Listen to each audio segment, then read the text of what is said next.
Kanpai! Kanpai! Kanpai! Kanpai! I think at least two of us did it at the same time. Right. Greetings, everyone. Kanpai! Welcome, weebs. This is episode 10 of Kanpai Cast, where we start having guests. We have with us the lovely Tobiah.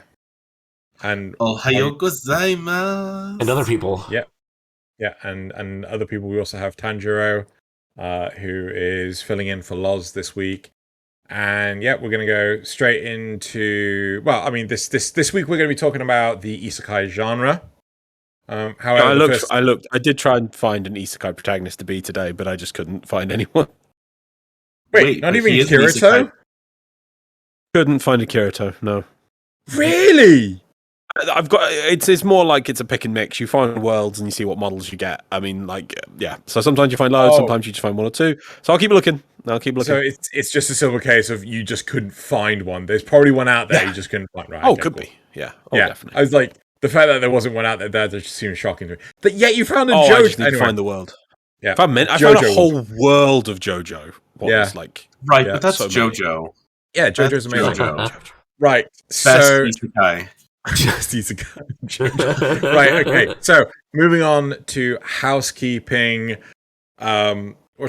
Yep, so we're starting to have guests on the show, and one thing we would like to do is start reaching out to more people. So if you guys have any recommendations of who you would like to see on the show, maybe Joey, maybe Sandy, maybe Hydroxate, maybe someone we've never even heard of, feel free to suggest. Anyone that suggests any of the big Anitubers, please don't, because there's no way in hell I'm going to be able to get them on. And maybe when we get big numbers, but not straight away. And yeah, so that's that part. The next part is we've noticed that YouTube has started not recommending Kanpai Cast.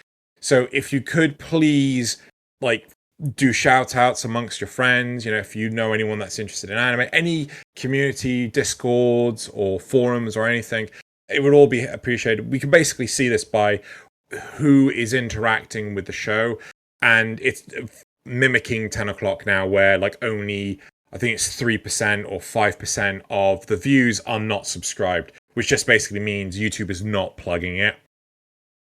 Standard for YouTube. Right, so yeah, if you could all share, that'd be grand. That is it for housekeeping.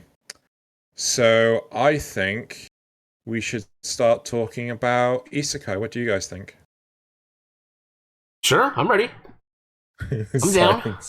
I'm down. Agreed. Okay, cool. So Demon Slayer, best Isekai.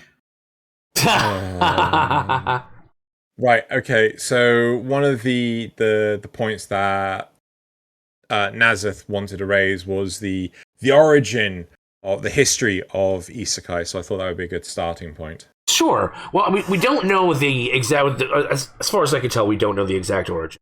But it dates back to at least the 8th century in Japan. There was a story about, it's called Urashima Taro. And it's about a fisherman who saves a turtle, a magic turtle, who then takes him to an underwater city of, the gods. There's a specific god that lives there. I don't know her name.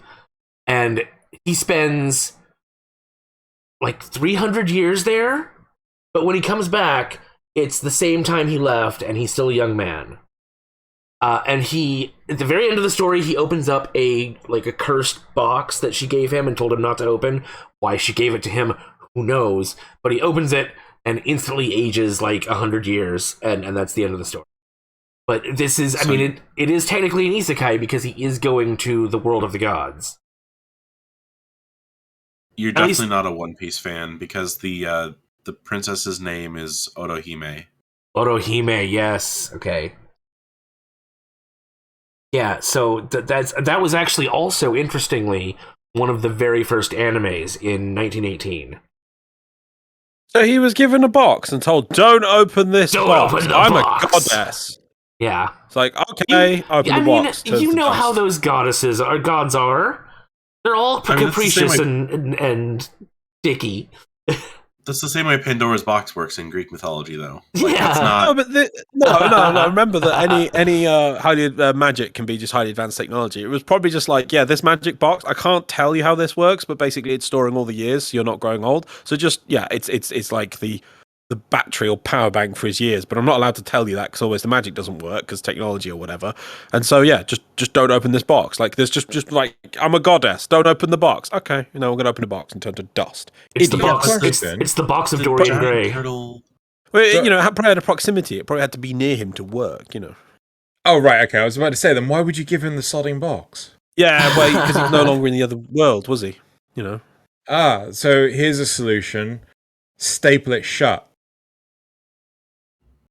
Yeah. Then the box don't work. Because it has to be open a crack to let everything in. Yeah, it does it at night when he's asleep. Stuck in the years. Yeah, but even if you staple it, you can staple it open a crack. No, but then all the years get out. It has to open itself when he's asleep by like 1 millimeter to suck in the years. Yep. Oh my god! Do people not know this? It's just how it works. Yeah, clearly this is okay. So my question to you, all three of you, is: do you feel that narrative that Nasuth gave us counts as an isekai? Well, okay, so the modern definition is that they have to go there and survive. Oh, again, according to Wikipedia. So they have to survive. They have to learn how to survive there. Would he? I don't know the whole story. Does he have to learn to survive there, or is he just like taken care of by the goddess and her servants while he? And I don't know. How does he come back? Like, does he have to escape to come back, or is he just brought back by the turtle? Doesn't that mean that one of our favorite animes is not really isekai because he sucks at surviving? Kazuma. But he does still have to try and learn to survive. Yeah, he gets a house that works. He's never been beaten at rock paper scissors. Also, if that story counts, does something like Dante's Inferno count? I don't know Dante's Inferno enough. So Dante's Inferno is the journey because through hell for Dante and his companion. But he's still brought to another world. No, he's not. Hell is a part of the world in that premise. It is a function and connected part of the world. It's not separate. It's the same problem as Angel Beats, right? Angel Beats is a supernatural, not a isekai, because they're going to purgatory / preparatory for heaven.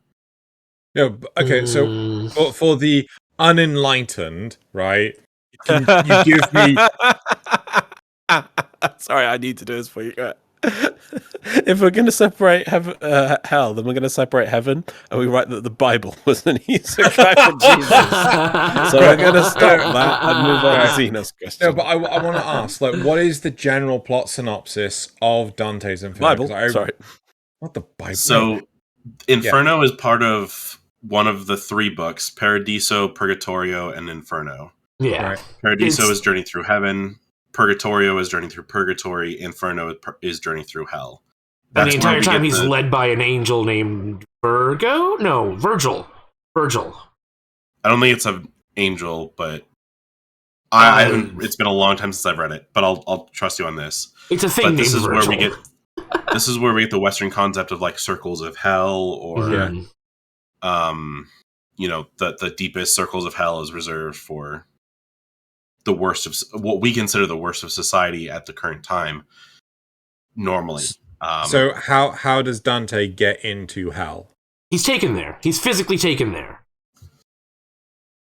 So it's actually the travels of a dead crusader. Right. So he's already dead. Not Dante. So it's not Dante. It's a Dante's crusader traveling through hell.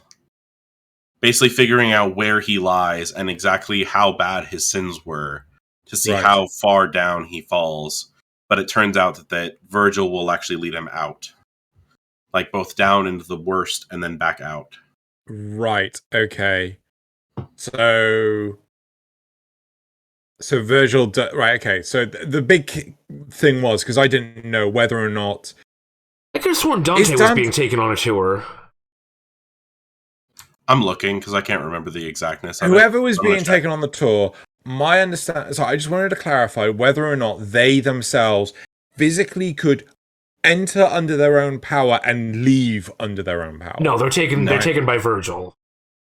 So because that's I feel is a big part of this. That's like a huge criteria for when it comes to isekai is you have no say in the matter. You cannot do it yourself. You have to be.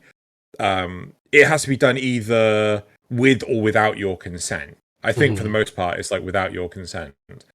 And there is either no way back, or there's like certain conditions you have to meet before you can go back. Much like with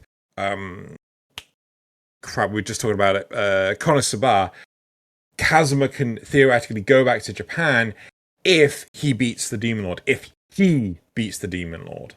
Right, it's contingent on his. Not just that the exactly. Demon Lord is beaten, but he has to beat it. Right, but I just want to take away this Dante's Inferno thing, because I would have said one of the key things of isekai is when you are in that new world, you have the freedom to do what you want. Whereas Dante's Inferno is a walking simulator, not an isekai. True. Right, so it's like Death Stranding? Yeah, Death Stranding. It's probably more accurate to say No, that that's a package delivery simulator. This is Dear Esther, yeah. Okay. It's I guess it would probably be more accurate to call Urashima Taro like a precursor to isekais. Yeah, no, it's a foundation in a fictional narrative, years ago. But let's move on to more modern instead of debating the history. Sure. History is history. We can't rewrite it. History. Well, we've got some subgenres. Apparently, there are two main types. You've got transition into another world and reincarnation into it. Which I'm not sure what the difference really is. I guess one of them you die, and then the other one you just get transported. So for example, what's the name? Pointing at it now, it should change. Rising of the Shield Hero, No Game, No Life. Oh god, what else have we got? I thought we were avoiding No Game, No Life. No. Konosuba, those are transitions where the main characters, in their physical presence, transition to another world, right? Whereas shows like Mushoku Tensei, How Not to Summon a Demon Lord, Overlord, those are more reincarnations because they're in a different body. They're going through life again, sort of thing. Overlord is a little sketch on that one, but can you scroll up a bit more, Nasuth? Actually, I think you're a bit wrong there, Zeno. Because because Kazuma dies. He is reincarnated in a new body. Literally. No, I think an example of the ones where it's what is it? Transition to another world would be Escaflowne. Yeah, that would be transitioning to another world. Technically, Shield Hero would literally be the same person in the same form. Yes. Because he doesn't die, yes, he's just pulled in through the book. Yeah. But like Kazuma's dead. Yeah, but he gets resurrected. He's not reincarnated. Yeah, but he's not reincarnated though. He's resurrected. Because no, he's dead. His body is in the ground in Japan after he beat himself to shock to dead. He has a new body. Yeah, but it's the same body though. It's just in a different world. Right, so that's more like resurrection, though, not reincarnation. Yeah, reincarnation is like into another world. Where you're no. I'm sorry. You're being reincarnated into a new body because the body looks the same. You're going to say it's not a reincarnation. I'm splitting hairs here, but I'm like, I find that a very weak thing to go with, just because it looks the same. He's dead. He's in Japan in a tomb with died of shock and peed himself to death on his tombstone. He is reincarnated. And if he wants to go back to Japan, he can't go in that body, can he? So he's going to be reincarnated in a body in Japan. On a minor tangent, can you just imagine that when he gets resurrected into his body in Japan, like he wakes up in a coffin. Yeah, underground, and then he dies again because he's got no air to breathe. It's just like, didn't think this one through. But yeah, he's not going home though. He loves it there. Yeah, pretty much. He likes his silly magic. Yep. Right. So how on a like how do you guys feel about the term isekai? Like if you had a list of anime shows that are coming out this month or sorry, this season, and you saw isekai in any of the titles, how does that sway your opinion of whether or not you're going to watch a show? It doesn't. So I would say, not more. No, I would. For me, I would say isekais are more of a positive thing. I think it is the thing that is in vogue quite a bit at the moment. But you're getting a lot of variation in your formats that you get. So you're not always getting the same story. It's variations. Some of them are obviously still going to be not as good as the others, but you can get ones which are just pure gems as you see these characters exploring these amazingly detailed worlds. Like in the current season, we've got the second part of Jobless. Yes, yeah, Jobless Reincarnation. Which the world alone on that is just really impressive, and it's actually it's the only isekai example I can think of where the character has to actually learn the languages of the different areas, otherwise they wouldn't be able to speak. Things like that can be really interesting and add a bit more depth. So to me, if I see an isekai in the current season or the next few seasons, it will probably make me more likely to watch it rather than be a negative. So I'm positive towards them at the moment. Yeah. And Tobiah, did you say that it doesn't influence you? It really doesn't at this point because I've seen so many good ones and so many bad ones that I'm like, I'll wait until I watch it a little bit and then decide if I like it or not. Or if I read it and I'm like, this is a horrible, horrible description, like spiders and yeah. What are your thoughts, Nasuth? I used to be pretty opposed to isekais just on the concept of it, but in the process of doing this episode, I'm realizing that things like Escaflowne are part of the isekai genre. I'm a little more with Tobiah. It doesn't really influence me. It's more other things about it. Like if it's a slice of life, I'm more likely to avoid it. If it's more of a sci-fi one or something, then I'm more likely to enjoy it. So it doesn't really influence me. In all honesty, it does influence me. I am more inclined to take a step back and go, I'm going to leave that one until I either hear good things about it or enough of it has come out that I'll give it a shot. Because there's a new one that's out this season. We don't have a background for it. It's The Faraway Paladin, right? So 2 episodes of that have come out. And I'm sort of like rocking back and forth in my chair, trying to scream at the monitor, going, fucking do something. Whereas we've just had is it the second episode of Mushoku Tensei this week, or is it the third? I think at the time of recording, we'll have had the fourth. The fourth one. It's the third one. Oh, the third one. Sorry, yes, third one. Yeah. And like so much has happened in such a short span of time. And that's one thing that I feel is like a real testament to. I want to fight you on that one because that's a show that's in its second season, so it doesn't have to spend episodes shaping and setting up the world. The world is established, and our characters are going. No, but even so, in the first part of this season, yeah, because it's season 2.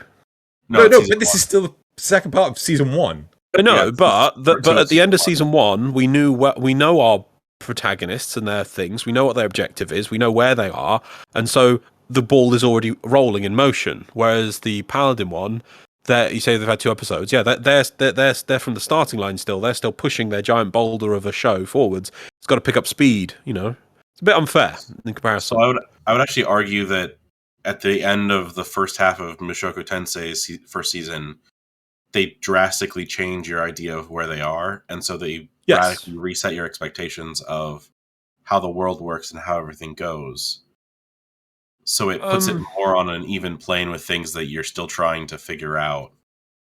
No, because our protagonist... While you know who Rudius is, you don't know anything about the rest of the world now. You do.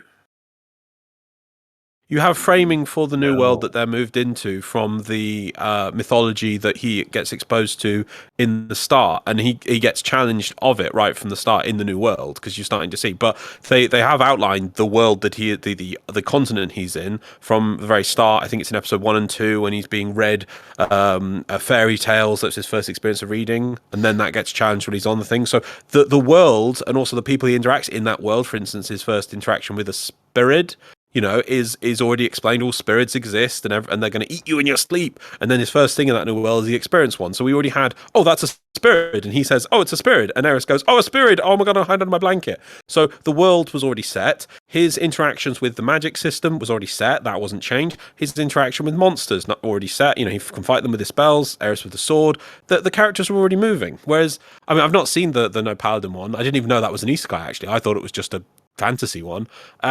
I'm not defending it because I haven't seen it, but I can't defend it because I haven't seen it. But it's I just think it's a bit unfair. I mean, in the to compare it instead to the first 2 episodes of, hey, there we are, Jobless Reincarnation. In the first 2 episodes, though it was cool, he is still a kid. I think he spends the first episode just crawling around the house, sticking panties on his head. We don't get that much movement in the first. No, I think he also it skips like a few years, and he actually learns how to do basic magic, and he blows a hole in the side of the house. It's the second episode. I think it's like the end of the first episode where they introduce, and here's the teacher.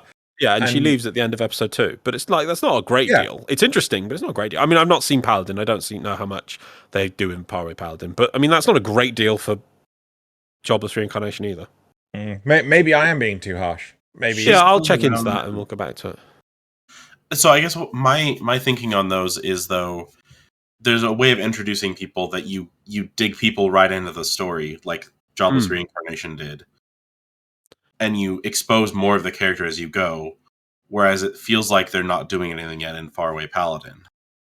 Yeah. I see. Yeah, I'll have to have a. I mean, I'll give it to you on it because I've not seen Faraway Paladin, but I'll have to watch it. Maybe I'll watch the first 2 and be like, you guys were so right. This is moving at snail's pace. Like, I've seen snails move faster than this. Just do something. Somebody throw a punch. I'll have a watch of that. It to be honest, like it feels very akin to, oh god, what was the? I'm trying to remember what the name of the other one was. Like Twilight Fantasy. Moonlit Fantasy. That was the one.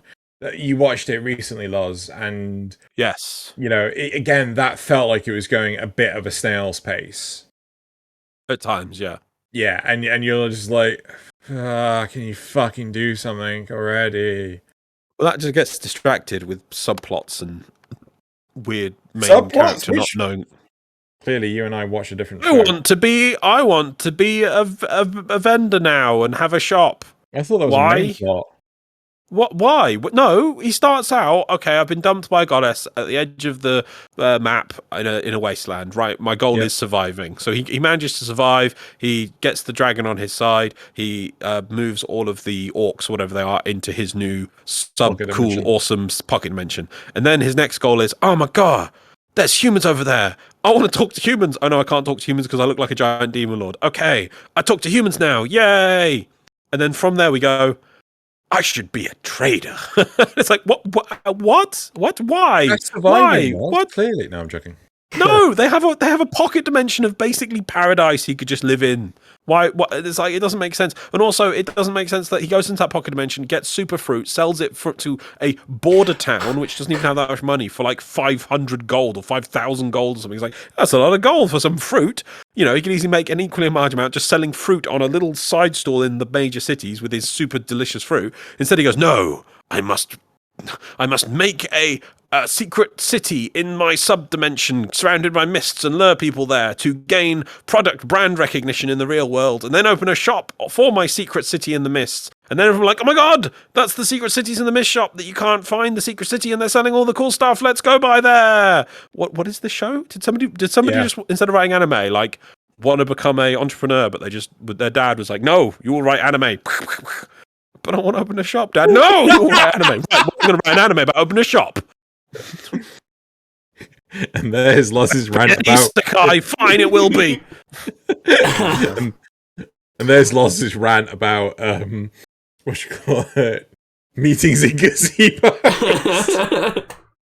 God, back to yes, was- because it's peripherally linked as gazebo meetings. When he was talking about Why? Superfruit, I swear, my mind thought he was going to say he goes to his pocket dimension and gets super drunk.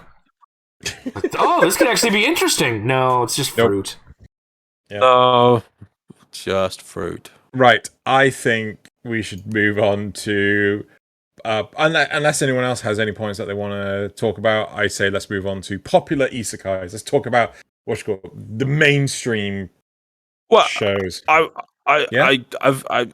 know you haven't watched it, but maybe Tobiah has. The other isekai we have this season that I know of is we've got the Assassin one, which is like had its episode 2, and that's interestingly enough because you're saying comparing it to Jobless Reincarnation. The end of episode 2, we finally got a magic trainer turning up, so I guess that's a bit slower. But it did spend time like no. I haven't watched it yet, but I need to know what this image is about. Apparently, this is from it. No, what the assassin thing? Yeah. But I've watched both episodes, and I have no idea what that's about. I don't think that Maybe pink monkey is trailer. from it.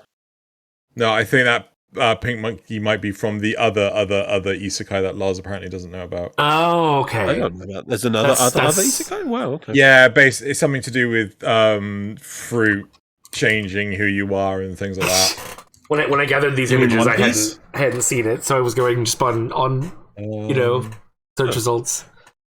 This is still Assassin. This is the goddess. Yeah. But this is all right though. I mean, I just want to say this is 2 episodes in. I think it's just cool. It does spend a lot of the first episode giving us the backstory of this assassin guy in their first life, which you don't get a lot of isekais. You know, it shows how much of a badass assassin he is. Like he's like super. He's basically spent his entire life no emotion. I was raised like as an orphan to be an assassin for this secret organization, so I will just be their best assassin. And then it's like, when he dies, he goes, when I died, I was actually regretting being died and had emotion again. So I want to do what I want in my new world. Once he does what the goddess wants him, so it's good. But again, it's only 2 episods in, so we're gonna have to wait. But anyway, now back to Xeno. I think the pink monkey is from the Fruit of Evolution, which is another isekai of this season. Well, that's my bad. Fruit of Evolution. I put it in there because I had to know, and now I know. Well, I'm gonna take it out. Yeah, take it out. Get rid of it. This sounds a lot like One Piece. Yeah, except for isekai. Depends on who you talk about. What? What do you think? Isekai? Oh God, what was it that we read that bloody said that stuff was? Yeah, sorry. No, I'm gonna go with the popular. Nasuth, we need to get the list of popular isekais from Anime Planet on the screen. You want it on the screen? Yeah, one on the screen. Should we pause? Oh, apparently, because that's the wrong one. Oh, while Naz don't need to pause. While Naz is doing things, why don't we say what was the first isekai show we ever saw to give Naz some time to do things? Oh dear God! Yeah. There's the thing. That'll make you think. I mean, I would say probably the one that's popularized it recently, which will probably come up in a minute, is Sword Art Online was the big breakthrough one. But what was your first ever isekai that really, maybe that you made you aware of the thing, or Oh dear God! Why Yu Yu Hakusho? As a term, probably Konosuba. Well, the term wasn't established really until the popularization of what's the name of Redemption? Yeah, Sword Art. Yeah. I guess as a general concept, it would have to be Escaflowne. So I'm just trying to see. Yeah, I mean Escaflowne. I've got to go rewatch Escaflowne. Me too. I need to watch that, and I need to watch El Hazard again. Yeah. I can't. I don't know if something like Utena would count, because technically... My question has just broken Xeno. This is amazing. It really has. Escaflowne is... Elzard. Yeah. It's my gift to you all. I've watched too many. Probably Dot Hack. Dot Hack. That's another one. Dot Hack. So Dot Hack's a weird one because they're not actually trapped in that world, are they? It's just VR. Essentially, they are sometimes. They can come and leave when they want. Are they? But that's no different from the majority of all but the first half of the first season of Sword Art. Yeah, but we don't care about Sword Art. Sword Art can fuck off. You don't care about Sword Art. We here don't care. I know you don't care. Don't lie to me. The cast of Kanpai does not care about. Yeah, you said last time that you couldn't. You hated Sword Art. What last time? The time that got deleted by accident. Pixar, it didn't happen. It got deleted. A likely story. Anyway, yeah, I don't particularly care for the majority of Sword Art, so I'll get more into that when we talk about the popular stuff. Where did I find that list of? What? Not that it matters. Oh, there it is. List of Isekai anime. Because theirs is like really strict. This is on Wikipedia. Yeah.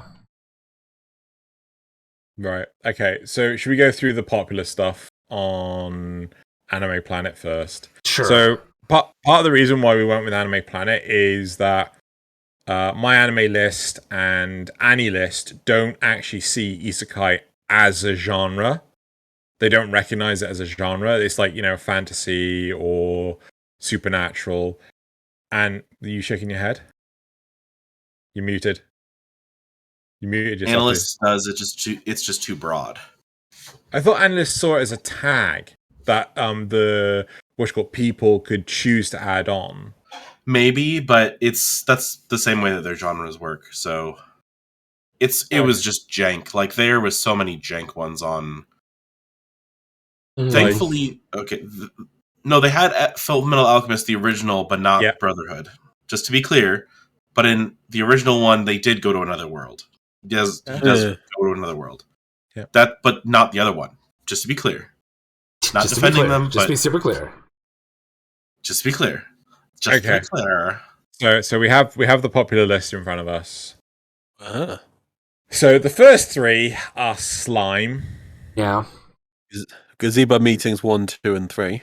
Yep. Followed by Jobless Reincarnation Part 2. Just say Jobless Reincarnation. Rising of the Shield Hero. Konosuba. ReZero. And then we've got The Boy and the... I don't know what that one is.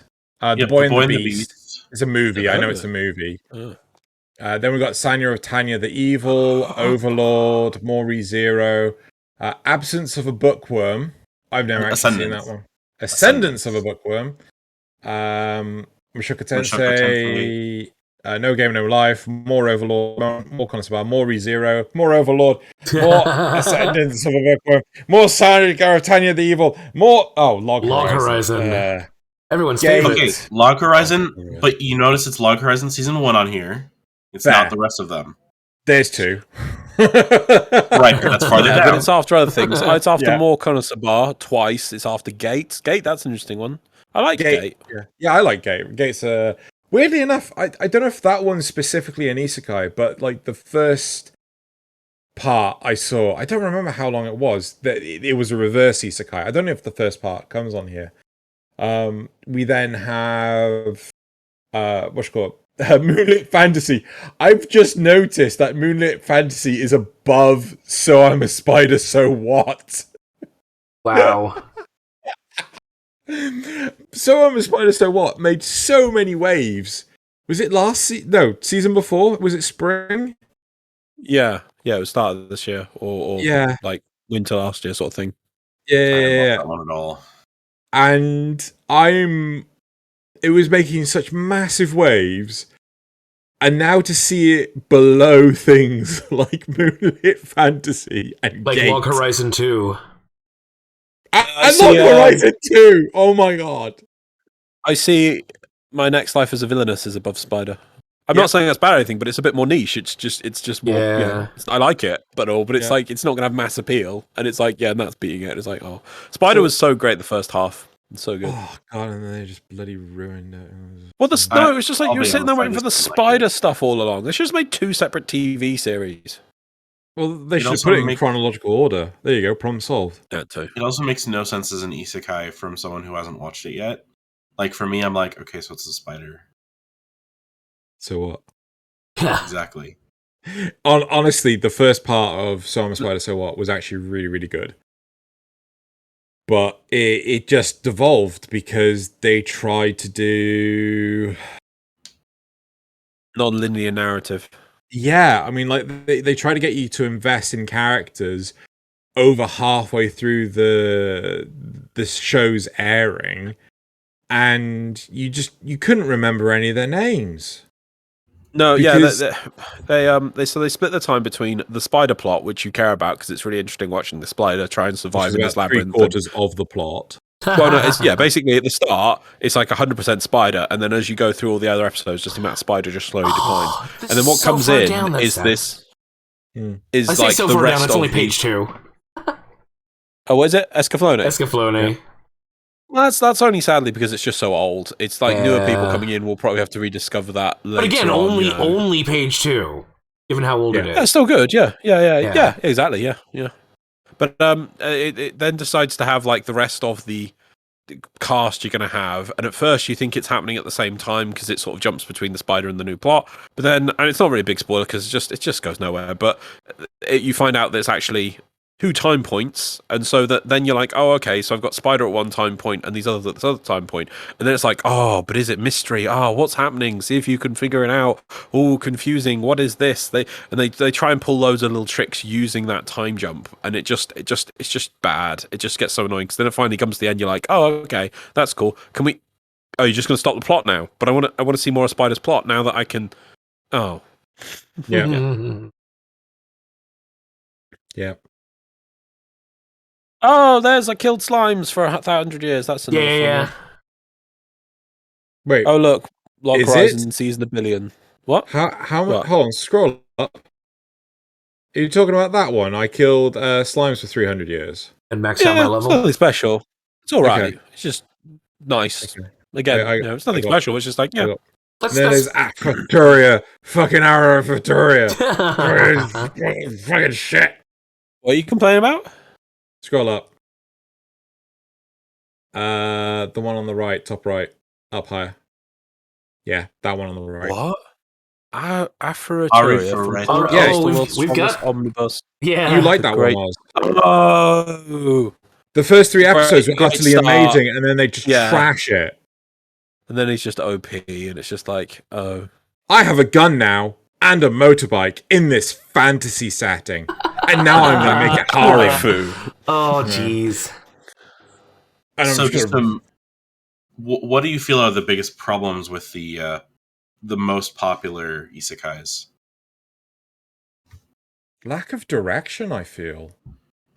Wait, It's like- the problem with the most popular, or the problem with the ones we just listed on page 3? Which one? Sorry, The where problem did with the we go most popular So if we go that back you to just the first page, dislike, I Nasuth. guess. from? I thought we liked pretty much all of page 1. Nope.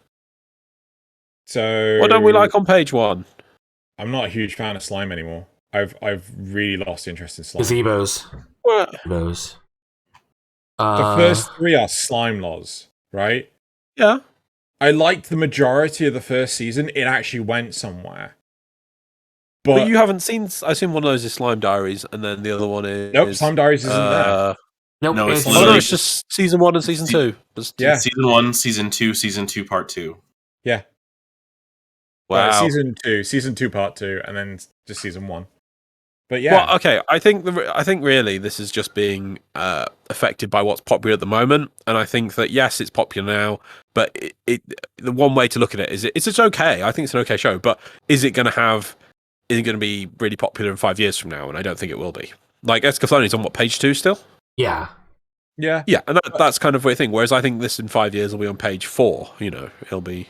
It just doesn't have a staying power. No, it's just again, they just don't know what they're doing with the plot. I think that's going to be my thing of what happens with most of these shows is the longer they go on, they don't know how to expand it out, or they get lost. I think that's the biggest problem with most isekai shows. The longer it goes on, they just don't know what to do with the characters, or they keep trying to come up with new things for the characters to do. and it just becomes problematic because either the main character becomes OP, or they don't have anything to do, or nothing's an obstacle, or yeah. Well, yeah, I think it's just entirely dependent on how you structure the narrative, though, because it just feels like with that time I was reincarnated the slime. I don't know if they've run out of source material or anything like that, but they've just slammed it up to 11 as fast as, well, not as fast, but pretty damn fast, right? There are other shows that like slam it up to 11, and they're nowhere near up the top of this board, which is great, yeah, but. You know, where the fuck? Why did they do it? I don't know why they rushed it. It feels like they've rushed it when they don't have enough narrative, considering how many episodes they spend in a gazebo. 3. I thought you said it was longer than 3. I can't It's remember. 3. Well, it depends. Like more Are we than going to 3, go? right?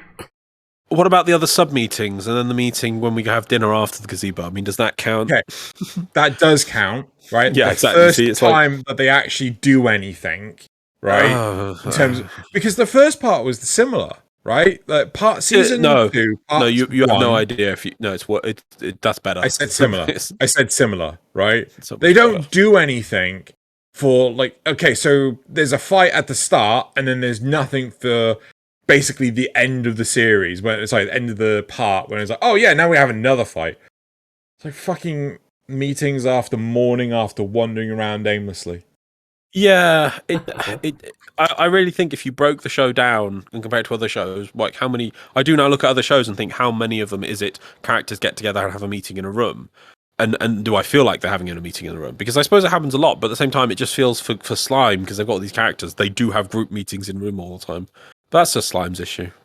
I feel that the reason why the ones I dislike, the way I dislike them, is because they've either rushed into production of the anime too soon, right?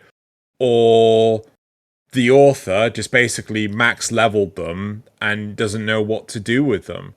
I'm going to be more cynical and say it's more that it's making money and the studio are pushing it to get out. I mean, seeing as it's had, I think, 2 seasons of what are called Slime Diary that are basically filler to put interlude to keep it on screen, and it's doing that popular. I think it's just a case of the networks or whoever's in charge is like, hey, this is just printing money for us at this point. Get more out. And, well, I do wonder some of them they were trying to save money during the pandemic, because this happened with ReZero as well. Most of season 2 was really, really slow until the last like 8 episodes, when we all knew that everyone was getting back in to work in offices. Yeah. I thought kind season of 1 was worse. Okay, but comparing it like the slow, like how many times they repeat with very little variation is way worse in season 2. Actually, no. I'm gonna go by what you say, because I binge watched both parts of season 2, and if I had to wait a week between each help. yeah, I can imagine that. So, what were you gonna say? as somebody who's just kind of like getting back into anime and hasn't watched a ton of modern isekais, my sense is that there's because the genre is so popular right now and so many are trying to get out there, that there's a lot of like generic ones. No, not necessarily these. Like I don't know. I've not watched these, but in general, some like The Wise Man's Grandson is super generic. Yeah, it's just guy person goes to other world, has to be hero. Dude dies, was a genius has slice before, of life and stuff. now somehow, yeah. Well, and that's some of the differences we've talked about before, right? Is the difference between fantasy or like power fantasy isekais versus like say nothing, do nothing isekai. Not say nothing, do nothing. What was the word?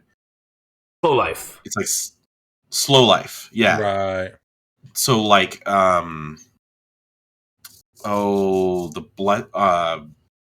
but for the grace of God. Not seen Is that what it was called? I know that gods. Leveling for 300 years, that's a slow life. Yeah.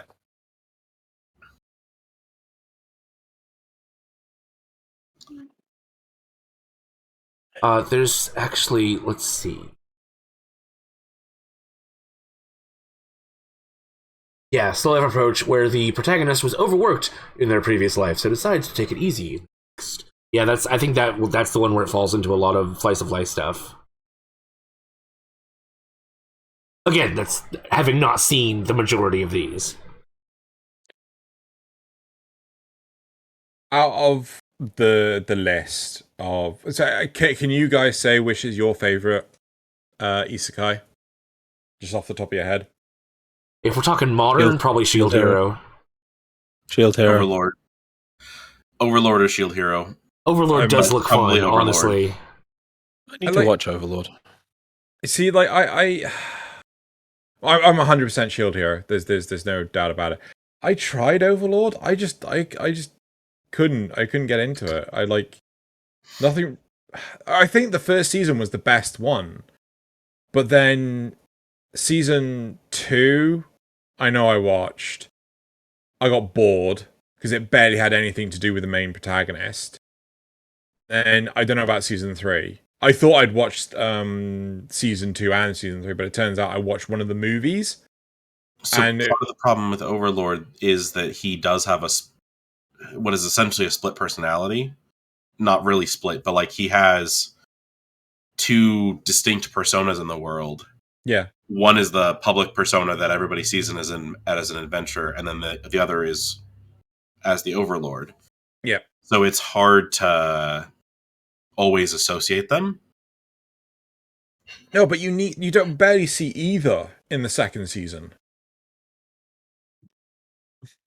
The first half of season 2 was about taking over the lizards, and General Bugman, Snow Bugman, was like fighting, and then because he failed at his mission, Overlord turned up and went like, "You work for me now. Stop having lizard sex." I just killed the tone. Sorry, I'm looking at the thumbnails. Yeah, we're all just thinking I'm of looking lizard at the sex. thumbnails, and I'm pretty sure that was like the first 3 episodes. No, longer than that. Also, I'm going to complain at Xeno for using more risque language instead of coming up with humorous side language, because thus requiring possibility of Yes, there you go. Lizard snoo would have been perfect. Lizard would have been snoo. hilarious. Stop those lizards down the diving. damn snoo, and it's like that was our first goal. Yes, see, much better. Lizard snoo. Damn those lizards. And their snoo. Right. That's But the thing is, like the pinnacle of the second season was all about him. And what episode number was that on? I mean, 13. But So the last one. Right, but that's the close of the season. That's what you do at the close of the season. I'd rather just watch the last episode. It feels like sodding Game of Thrones, where like nothing happens for what? Stargate? No, no. Stargate actually stuff happens. No, Game of Thrones, where Tyrion Lannister is on a sodding boat for 7 episodes, getting drunk because he's sad. I haven't seen that season. Huh? I'm glad I haven't seen that season. Good, you stopped at the right time. Right, but the reason I'm comparing it to Stargate is for a long time it was Planet of the Week.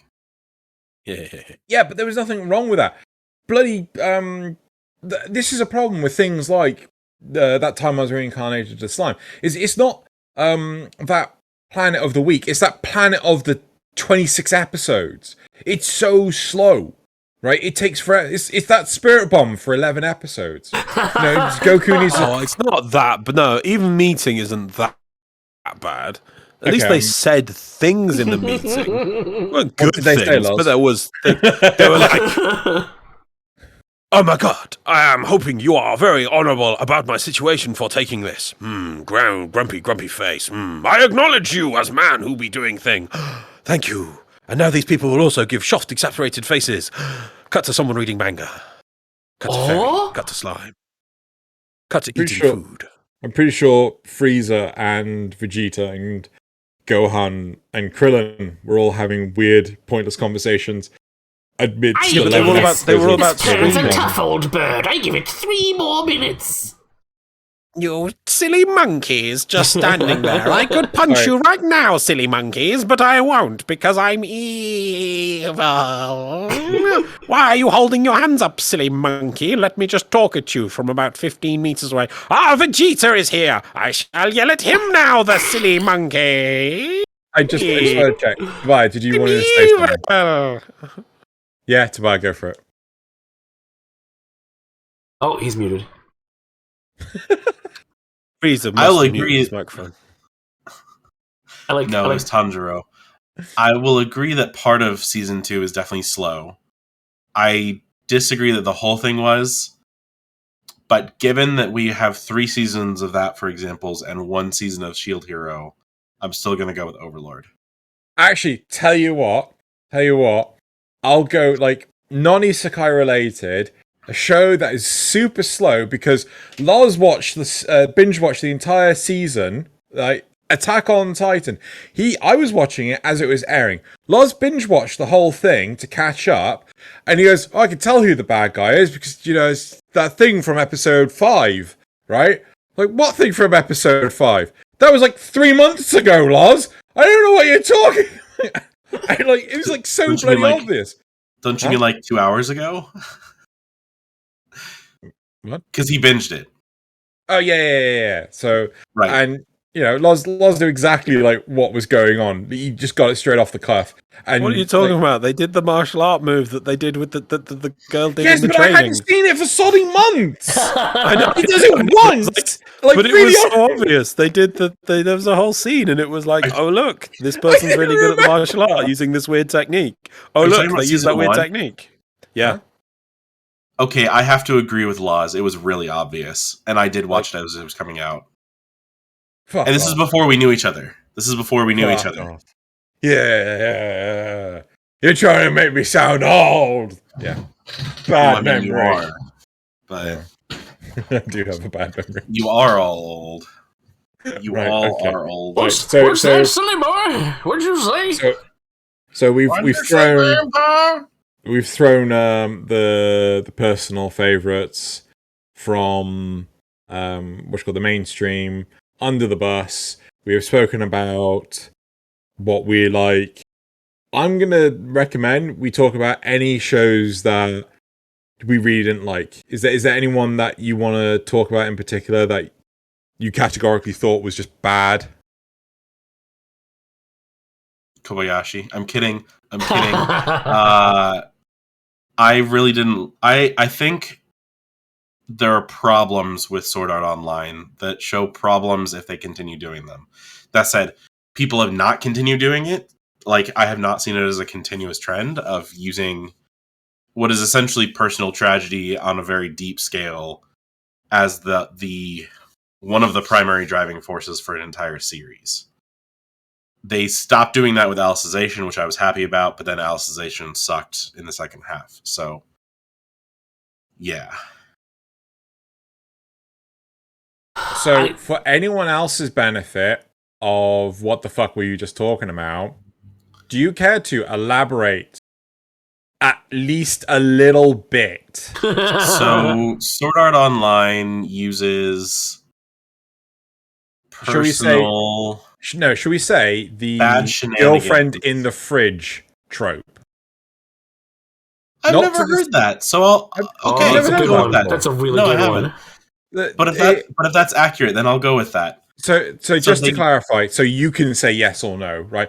The premise of Girlfriend in the Fridge is to enhance the hero's story because he suffers a tragedy of losing a significant other, a character that basically had no screen time in the slightest, right? So this was, I think, popularized by Carl Reiner, the Green Lantern, right? Where he basically came home one day and his girlfriend was killed. So it's similar. Yeah. But this is like if the girlfriend was also a co-heroine alongside Reiner. So I'm familiar with Reiner. So it's a Green Lantern thing, everybody who hasn't seen Green Lantern. Or read Green Lantern, because don't see Green Lantern. It's bad. Wait, which one? Never mind. Keep going. Any of them. But basically, it's reused as either somebody dies, somebody is in a potentially abusive situation, and the main impetus for the hero is stop the bad thing. But it's like very generic each time, and they could have picked anything else and it would have been just as impactful. Like, you don't feel the need. But they use it to try to make you emotionally respond. Also, Tanjiro is like doing some whack out yoga up there. It's the cheap gut punch rather than the subtle horror. Oh my god! What the hell's going on? What? Speaking of subtle horror, I'm pretty sure we just switched from Tanjiro to Nezuko. Well, I think you need to get the shrinking down first. Are you good, Loz, or do you need us to... Oh, he's muted his microphone. Not quite. No, I'm good. It's just my right hand has become my waist. That's my right hand. My head's still there, as you can see. Woo! So I'll just go off and fix this. You keep talking. Joys of VR. So VR are pretty cool. My right hand has become my left fist. Okay, sorry, my right foot has become my left hand. That's the other issue. Okay. Right. Okay. You do the hokey pokey and you turn yourself around. I do feel with Sword Art Online, Kirito is like one of the blandest protagonists I've ever seen, ever. And the whole point of rooting for Kirito because we're going to girlfriend in the fridge another character feels really off. It's I can't really put anything else on it apart from it's just weak narrative writing. Like, I think if it was 3 different series for each of those, I probably would not care. What do you mean? Like, if it was not Kirito every time. Yeah, but he's Gary Stu. Right, that's what I'm saying. That's my problem. Like, if they had substance behind this person and why they wanted to save somebody. Because for one of the seasons, it's like, oh, gotta save everybody. And then for another season, it's like, oh, gotta save this girl that I just met and I only met online and partnered up with me for this tournament. And so I've got to save her now. It's like, what? So apparently, Sword Art Online, according to Anime Planet, is not classified as an isekai. What? Yeah, seriously. What? Well, I thought it was really weird, the fact that, you know, in that popular list, it wasn't there. Even on Wikipedia, it's not there. Wow. Oh, Spirited Away. I didn't even think about that. Oh, no, I did. We brought that up last time. Yeah. What last time, Nasuth? There was no last time. The episode that wasn't. Yep, the episode that accidentally got deleted. So that's interesting. Eventually. Because in the same way, then .hack would not be. Yeah. Yeah. So are we saying like the first half of it would be an isekai, or not at all? Well, so there's another example of this to think of that Loz found out. Is it the Full Metal Alchemist movie where they end up going to another world, an alternate Earth? That's the end of the original series. Oh, the end of the original series. Didn't Tobiah mention that earlier? I thought that was us. I thought that was me and you and Tobiah talking about this. Oh, it was me and Tobiah. Oh, sorry. I'm sorry, Tobiah. That was us yesterday. So sorry. No, it's okay, because we were looking through the ana list of isekai, and we were like, so does it count if it happens does it count if it happens partway through or at the end? So right. Here's a question for you, right? What? Fairy Tail. Is that an isekai? Not to my knowledge. According to AniList, it is. Why? Okay, but maybe it changes. I haven't seen all of it. Maybe it changes towards the end. I've seen I don't know. I thought about at least half of it. I didn't think it was. Maybe it does later. I'm sure you've seen more than half of it. Yeah, exactly. Yeah, I don't know. So yeah. Although wasn't like one of the definitions of isekai also including time travel? Oh, come on. I don't I don't remember that, and that's stupid. No, No, I swear we spoke about I it could. before, like one of the subgenres was time travel. Yeah, I mean, I could accept it as a subgenre of isekai, as in like that thing, but like to give that time traveling, it's like, oh, that makes it an isekai, and then not let Sword Art Online, which basically mainstreamed the term. It wasn't in here, I don't think. But we talked about it. Would something like Was it a definition somewhere? Don't pause on that screen. Oh wait, no, they can't see that. That's they fine. can't see that screen. Because I think I was talking about. Oh no, it was right here. An offshoot of the isekai is the second chance or reincarnation genre, where a protagonist, upon dying, finds themselves transported not to a different world in a new body, but into their younger self. So something like, that one that you liked this last season.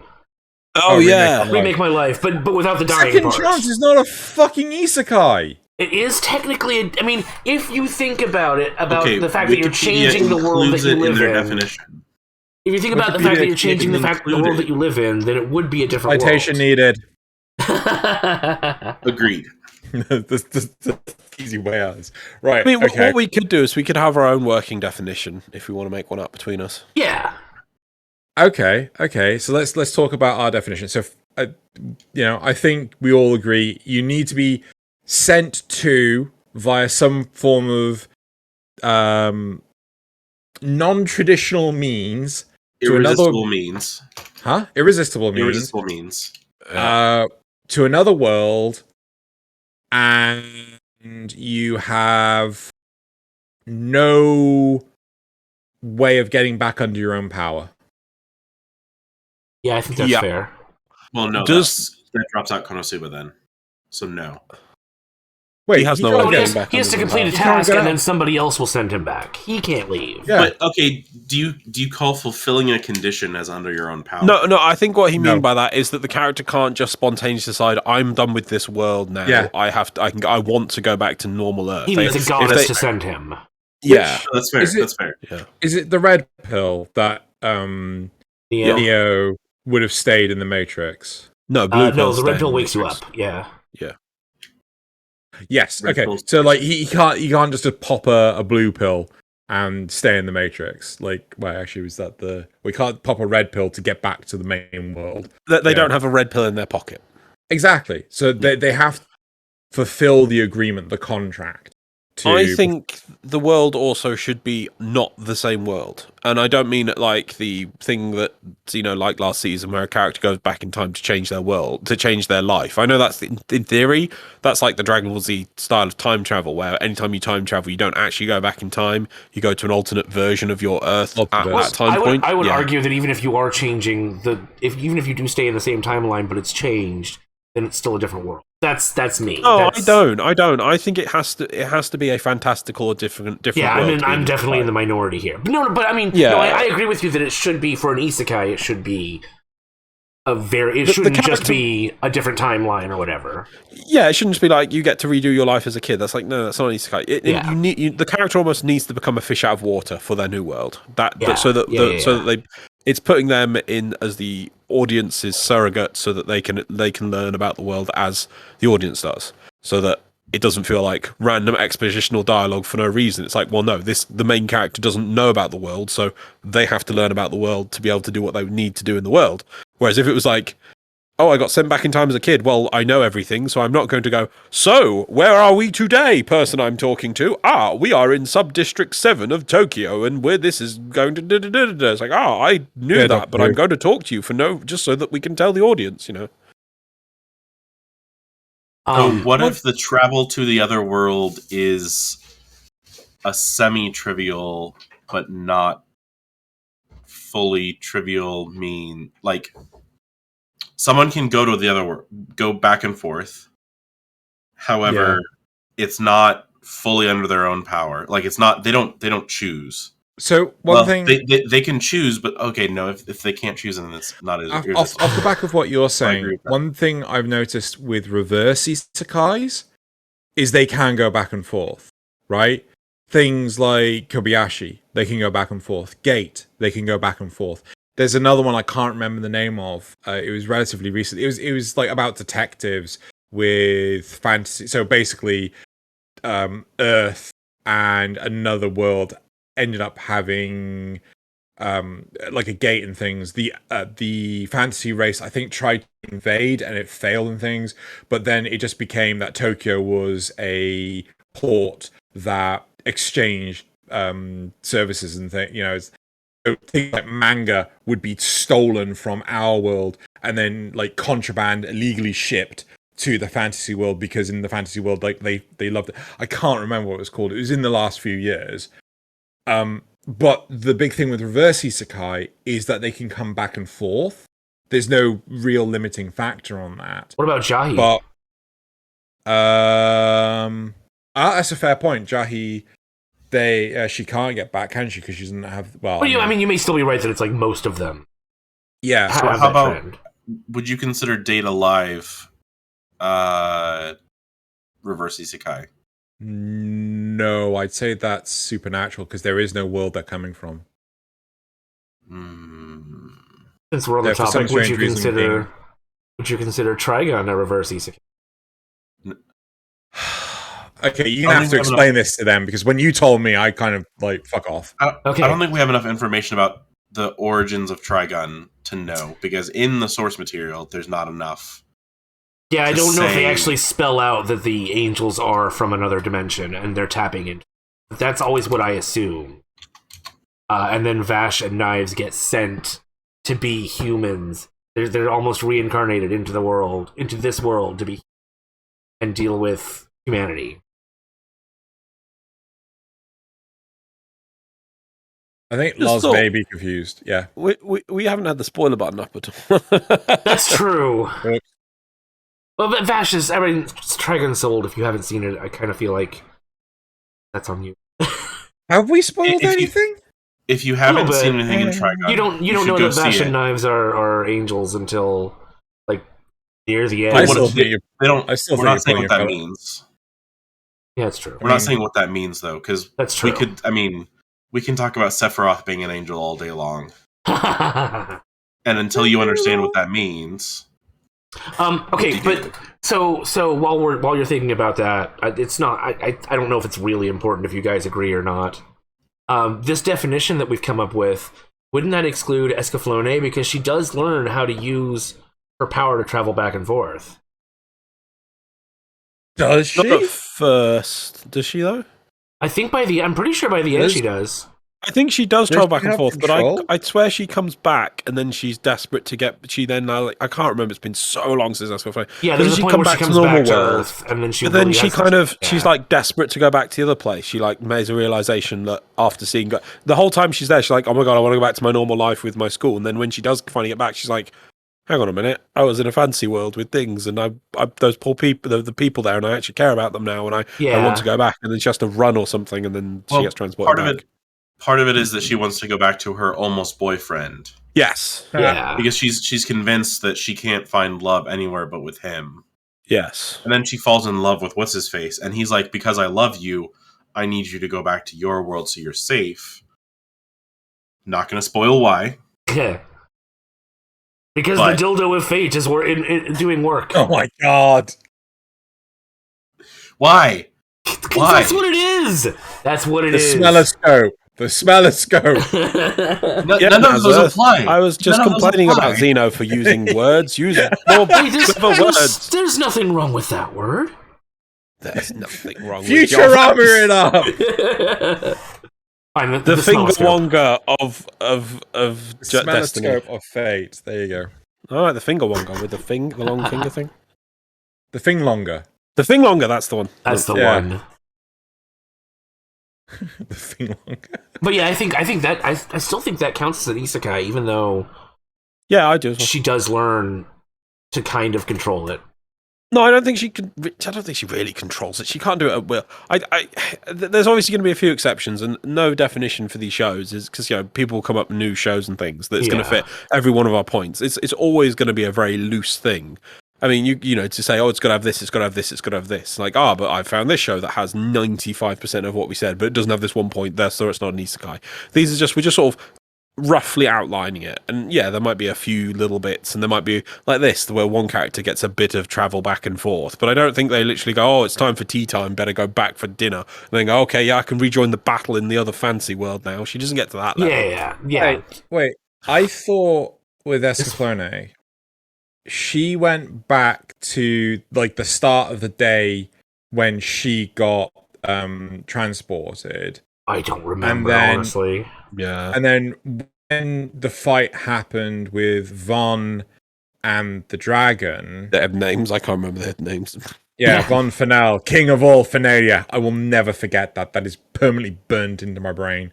You crack open my skull, there will be a section of it where you can actually read Von Fennel, king of all Fenalia. He said it so much. Do I have to find that under the section marked Guyver guy gigantic Guyver more Guyver? Yeah, you have to like scoop up half the brain at least. Right. Okay. Anyway, so what you're saying is we need to enter the world of JoJo because they have the dude who can open people's brains. You mean his face is with the manga? No, it's his face. It's their whole history. thing. Anyway, right, but the whole point is, I'm pretty sure when she's reliving the day, the whole thing is she's got the option to not interfere so that she doesn't get whisked away, but then she chooses to interfere again and still end up going back to the weird world that I think is called Gaia, but I can't really remember. Yeah. Either way. It. And that's hardly control. That's hardly, that's just... I don't even remember if that's the series or the movie, so... Right, but also it's her got to be the series because I don't remember the movie at all. I've never her original travel there was definitely not under her own power, though. Yeah, it was accidental, definitely. Which I think that's where I have to typically stick it with, like, not every instance of the travel back and forth, but, like, the introductory... Yeah. I mean, in the future, somebody might come up with a really cool isekai where they actually have to travel back and forth under their own power to, like, find random objects in our world and then transport them to the isekai world, and it could be really interesting, and thus we'll be like, oh, that doesn't fit our definition. But yeah, I think it'd be pretty strong on that choice to buy that. Yeah, the first movement to the new world has to be like, they didn't make a choice. They're like, oh, you're in a new world. Do this thing. Give them that fish out of water experience. Yeah, like the Narnia series. The Narnia. Yeah, which is actually listed as one of the precursors to. Yeah. Well, one of the similar modern precursors genres to isekai. Yeah, I mean, one of the more interesting ones is the recent Combatants Will Be Dispatched, made by the same person, the same author as Konosuba. And if you haven't watched it, you should really go watch it because it's funny, so funny. If you like Konosuba, you'll like this. But the big thing was that even though he couldn't transport himself back to Earth, the technology to do so still existed. They just basically weren't bringing him back until he fulfilled his mission. Like, they could do it at any point in time. They just didn't want to because they wanted him to take over another planet. But it was also not up to the protag entirely. Yeah, that's out of his power. Yeah. Right. Sorry, so it was his commanding officers that were like, no, you're not coming back until you're finished. We got a business to run here, Yeah. Come on, do your job. One thing we had discussed about this before in just private discussion on this one was Combatants Will Be Dispatched is Earth. Like, it's supposed to be a futuristic. The original planet is a futuristic Earth where the Kisaragi or whatever their name is corporation is taking over the planet. Yeah. I think... Is it a time travel show then? No. The guy was like beamed up to another planet, but he has no way of getting back himself. He has to deliver reports. He has to like email reports to... Oh, yeah. I saw the show. Yeah, I saw the show, but sorry, but I thought what you said there sounded to me like that the second planet where he teleports to is Earth. Is that what you're saying? No. The first planet is Earth. Right, good. Yeah, I mean, but every isekai has the first planet being Earth. In fact, I'd like to see an isekai where one person starts in non-Earth and then goes to a different world. I feel there is one. I mean, they might not say it's Earth, but it's Earth. Setting up a fantasy world and characters, and then killing a character to then move it to somewhere else that again is not Earth. Because there's somewhere it's non-determinate, where it's just, for example, with by the grace of the gods. He was a strong man. They didn't say it was on Earth. Right, but then, okay, if it's not specifically stated, we could probably just say it was Earth. You know, if they're not going to mention it, Sure. Yeah. He's human, and so far we only know humans exist on Earth, so... I mean, I think we've done, like, we've knocked it out of the park by just simply saying, you know, they get transported away, they have no control of getting back, they have to complete a job before they can go back, or whatever. Yeah. They have to be a fish out of water. Yeah, I think the biggest... Do they have to complete a job? Wouldn't that get rid of like slow life and stuff? Because they don't necessarily have to complete a job. A lot of them are just there for the slice of life interaction. No, to go back. Okay, all right. If they want to go back, they can't do it under their own power. So, like slow life, they don't want to go back. Right. Okay. So all right. That's fine then. Yeah. In all honesty, talking about this, I think the biggest problem I have isn't Isekai itself. It's the lack of anything else with Isekai. Yes. Right? So it shows that are like, oh, this is an Isekai about a guy that rebuilds a kingdom. And it's fantasy based. And why does it need to be an Isekai? Yeah, that's kind of what I meant when it doesn't really mean anything to me. It's all the other genres that go with it that matter, that make me want to watch it or not want to watch it. Hang on, so I'll play the devil's advocate on this. So if I just bought you, because you boiled it down there to I know which show you mean, I haven't seen it, but you're boiling it down to just the pure aspect of it. That's the premise setting, is Isekai a person into this world, and this person's job is to repair the thing, right? Yeah. Well, I'm getting Isekai a person into a world, and their job is they have to defeat these waves of enemies. Okay. What else? That's it. There's more to it than that. No, there's not more than that if you're going to boil it down to that level. Hold on, but there's lots of drama. Is there no drama in the I'm going to rebuild? I know that there's characters which appear in the intros. See, again, it's I'm fighting uphill because I haven't seen the show, but yeah, I know there's characters which appear in the intro sequence that then appear for literally like 20 seconds in the actual show. I think they look to be prominent. But I think it's also important to for your example, Laws, that he has to defeat the waves with only a shield, which is already adding like a layer to it. Oh, well, he has to rebuild the kingdom with only what he has. I mean, he's the sodding king. Yeah, he has everything. Yeah, but he doesn't have infinite amounts of everything. He can't summon a super powerful shield that allows him to do whatever he wants. You know, well, he's only the king. To be fair, not like he's God. Does not let him do whatever he wants because he has to learn to control it. And I know. But it's like, but then he has to learn how to understand his subjects and to work around I assume the tax systems. I'm guessing here because I've not seen the show. The tax systems and problems of the show with enemies and adversaries, and the other kingdoms, I assume, around him have interactions with his when he makes decisions.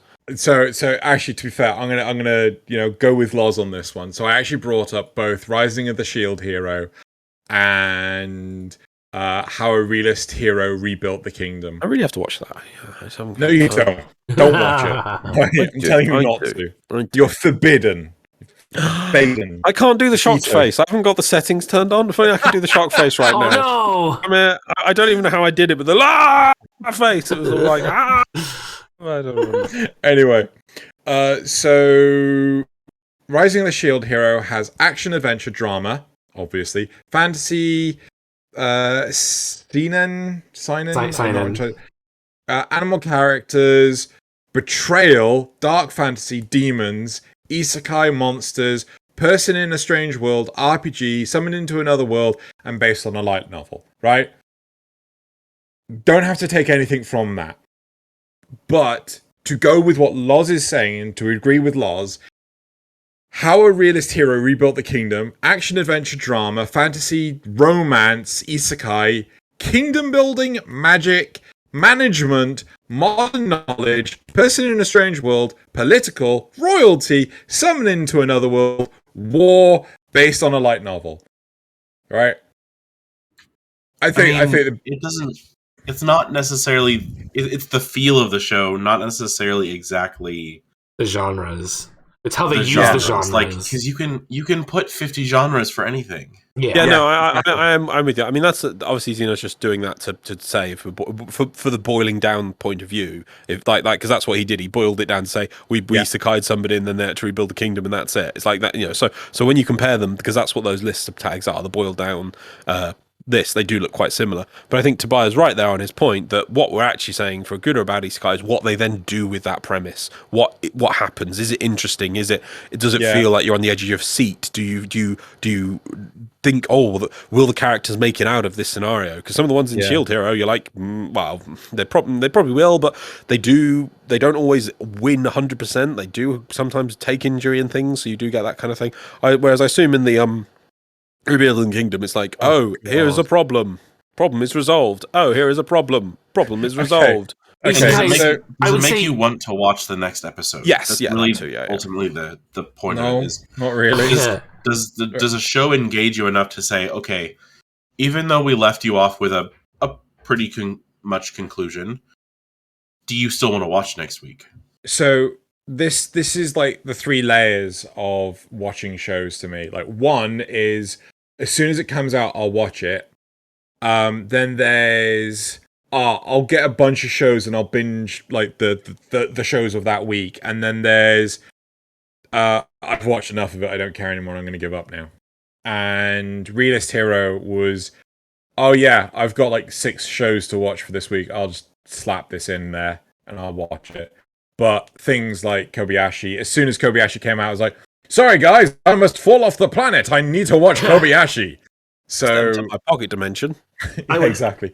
I would say that Isekai is essentially the foundation of the setting, and then because it's literally the bare bones of the world, and then you just build on top of that. I mean, we might be going around in circles a bit, so we'll probably stop in a second. But my big thing is that you can slap as many genres on it as you like. The problem is that if you don't do anything with it, like this says romance, there's maybe 5 seconds of romance in it. This says magic, there's maybe 5 seconds of magic in it. And it's like, yeah, it's really dependent on how you do it. What the hell are you doing? Loz has his hand out and Tobiah's matching him. I have a watch. It controls everything I do. You know, I showed it to you last time. It's like a digital VR watch, which you can't see because it's magic. It also prevents gravity from acting on his sleeves. Yes. Well, what I was looking, I was thinking if I had a stopwatch on here, but I do have a clock, and I was going to suggest before we move on, should we all pick a different isekai, which we'll pick different ones, and we get 2 minutes to explain why we think people at home should watch it. Oh God! On the spot. Wow. What do we think to that? Does team here think they could all pull this off? Yeah. I mean, the problem again is that I just haven't really seen that many, so I don't. Well, no one gets to pick Shield Hero. Wow, someone's giving us no. Nasuth can have Shield Hero because that way, if Nasuth hasn't seen that money, then Nasuth likes Shield Hero. We'll give Nasuth Shield Hero. No, you watch Shield Hero. You could probably do a good job on Shield Hero, couldn't you, Nasuth? Yeah, I might be able to do a good job on Shield Hero. Yeah. All right, well, should I start? Oh, I need the list back. No, I don't know what I'm going to... No. I want... Nasuth, you go last, right? Okay. Gonna put like, you know, who's gonna go first? Tobiah, you can choose out of the 3 of us who's gonna go first. I can go first because I already know what I want to do. Right, what do you want to do? Overlord. Well, it's a good thing we have some background images for Overlord. Go on. Wow. Oh, you don't want the 2 minutes so you can Right. prepare? Well, okay. I'll do 2 minutes. Right. Okay. No. Before we do it, we should set up what everyone's going to do. So Tobias going to go first with Overlord. I'll go next, and I will do slime because I do like slime, and I will. Oh, should I do reincarnation of jobless reincarnation? No, I'm gonna. What are you going to do, Xena? Let me check that first. Well, if you weren't going to do jobless reincarnation, I was going to do that. But if you were going to do jobless reincarnation, I was going to do either Konosuba or No Game No Life. I can just pick on a whim here. I got the things in front of me. I can just press any button I want. Oh, actually, I have a question before we move on. Does Saga of Tanya the Evil count as an isekai? We also have that as well. Yeah, it does. That's in our list. Yeah, it's in our list. We got it, Loz. It's on the list. We got it. We got it just for you. I made sure it was in this list just for you. So I think the key points are the character does not choose to become Tanya and Yes. be reincarnated as Tanya. It's Yeah. not the same planet. It's not the same Earth. Like there's but it is, but isn't, I guess. Yeah. It's definitely an isekai. It's not, because it's a totally different world. It's like an alternate Earth. Magic exists. It's World War One with magic. Yeah. Where's the magic in this World War? What about? I mean, we've got world the Cold War space race with vampires now. So why not World War II? I mean, I'm waiting for the magical war on terror. Let's be real. It exists. It's called Nighthead. You laugh, but Vampire Cosmonaut is amazing. Is it? Okay, I'm gonna have to watch that. Okay, I'll do Slime. Because Konosuba, we all love Konosuba. I'm sure we'd tell everyone to watch Konosuba. Nasuth can do Shield Hero, which we all think is amazing. So all watch Shield Hero. Okay, I'll do Mushoku Tensei. Okay, and I will do Slime. I will do Slime. Tobiah, your 2 minutes for Overlord. Oh, you want me to start talking about it now, or you want me to prep? No. We're doing this. We're doing this on the fly, man. Who's gonna go? Who's gonna talk first? Right. I can talk first. I thought we were doing 2 minutes of prep first. Yeah, that's fine. No. Okay, so Overlord it's 2 minutes total. Overlord is a fantasy genre, or is a fantasy RPG styled anime where you don't really get a whole lot of information about the original protagonist, but you get his recurring his conscience, not his conscience. Yeah, so his conscience. You have his conscience talking about, like, does he really want to do these things? But he's also, like, battling to be his role-played character inside the game, inside the story. So he's trying to figure out more about his life and what the world is actually like now. But it also brings in drama because now these characters that he had designed to be caretakers and guardians of this dungeon that he designed with his friends, who are to him the embodiment of his friends, are now sentient, and he has to interact with them and the rest of the world as he explores and finds out more about it. And there's some really, really good music, very catchy. There's some very fun, like, drama scenes that are not like, oh no, it's gonna happen, or they're gonna kill each other, but just like drama, like the good kind of drama where they have it to move the plot and prove a point of, like, hey, this is why we do things. And it gives an interesting look onto some of the shogun hierarchy that is built into a lot of Japanese drama. Cool. You done? Yep.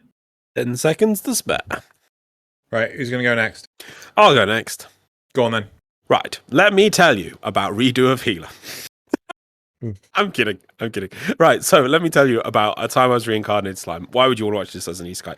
It is probably a very fun isekai because it doesn't focus too heavily on serious issues. It is exploring the world from the point of a slime. We're not in a normal human body to start with. We have a character who is a normal businessman, I think in his 40s, gets killed, gets reincarnated as a slime, and then has to slowly acquire skills and abilities to survive in his new world and figure out what he's doing. He doesn't have any goal from a goddess to come back. He just has to explore. And the first thing he meets is a evil dragon of unparalleled power, and which is lonely trapped in a cave, and he becomes best friends with it. And then it moves on from there.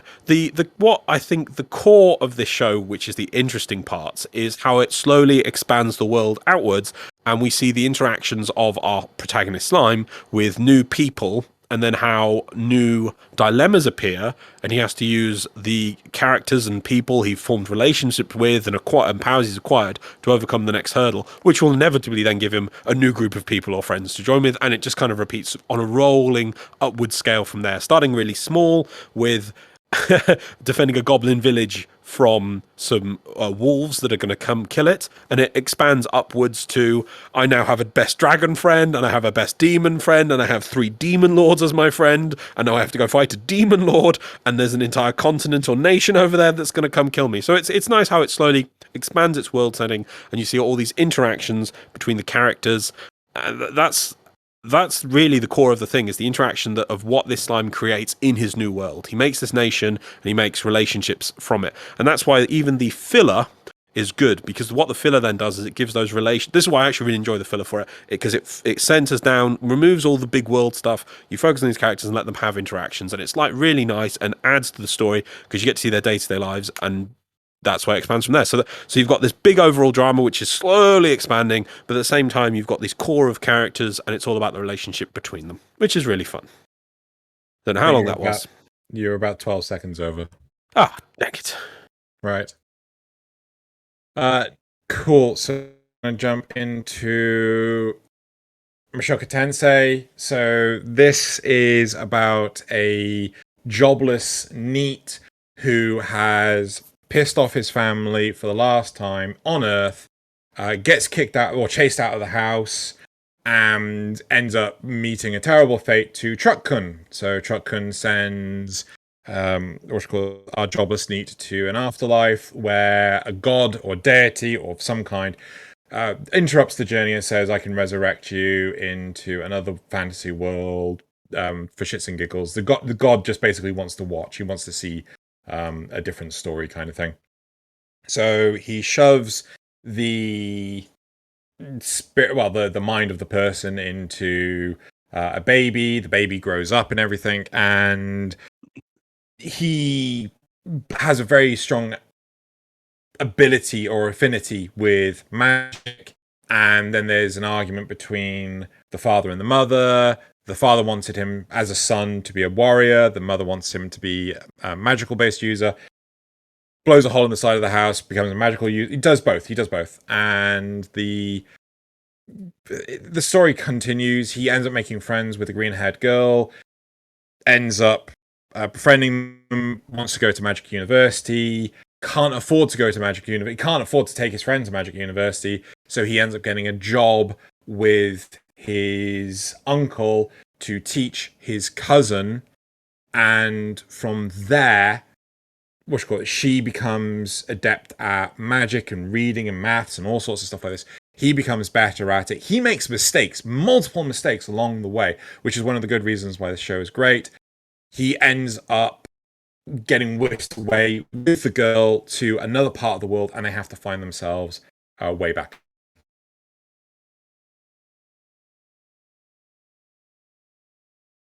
You muted yourself. I think you're about 5 seconds short there. But I love how instead of telling me why the show was good, you instead told me the first season. Well, you did. No, I didn't. Yeah, you did. You tell us all about the dragons and all that stuff. No, I said how the scale. I showed you an example of the small scale it starts with and the later scale. I didn't tell you anything about what happens in the first season. I didn't talk about the orcs. Didn't talk about the dwarfs. Didn't talk about the dryads. Didn't talk about the humans. I didn't talk about any of that. I was just showing you the scale it moves between. You just left me the plot of the first season. First part of the first season. It's a good series. Go watch it. No, it's a good series. And no, I would say the interesting thing I like about this show, and I'll just add my point in about why. I know I shouldn't do the other ones, but because I haven't seen Overlord, is the main character. This is an interesting thing. All the time we hear his monologue, his voice. This is interesting in a lot of isekais. Is there's a changeover point where we'll go from the old voice in the human world into a new voice. It happens in. Yeah. For instance, in Slime, he becomes this almost kid voice from the old voice. It actually also happened in I've watched it recently. The assassin one. He goes from his old grizzled voice into this kid's voice. The one good thing I really like about Jobless Reincarnation is it's almost like he's still playing a video game. His internal monologue is his original voice at all times. He doesn't, though when he speaks, he has his young voice. But when we hear him, it's almost like he's still there with us as a separate character. Whenever he interacts with the deity, he is... Yes, I wasn't going to say that, but... No, I mean, I think it's worth noting. Yeah, he's visualized as his old self. He doesn't visualize himself as a new self, Yeah, that's how Overlord works as well, is his internal conscience is his old... His voice. Out of the game voice. Cool. Right. Nasuth? Now to disappoint you all by missing all the points you love about Shield here. No, that's so at its basis, at its sort of basic level, it's a story about a guy. He's a pretty normal guy who gets transported to this world where he is one of 4 heroes who are meant to save the world by protecting it waves of enemy. And that's a pretty normal isekai concept. Why you should watch this is because it takes that and just adds these layers of. I think it's the best way to sum it up is the making assumptions and base level perceptions is really bad.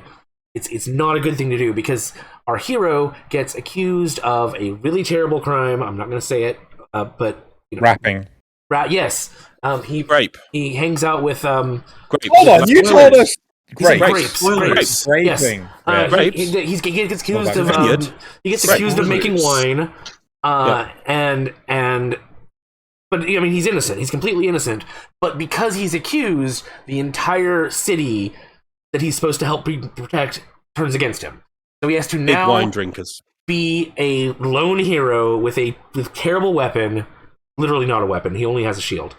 Who has to somehow find the strength to protect these people.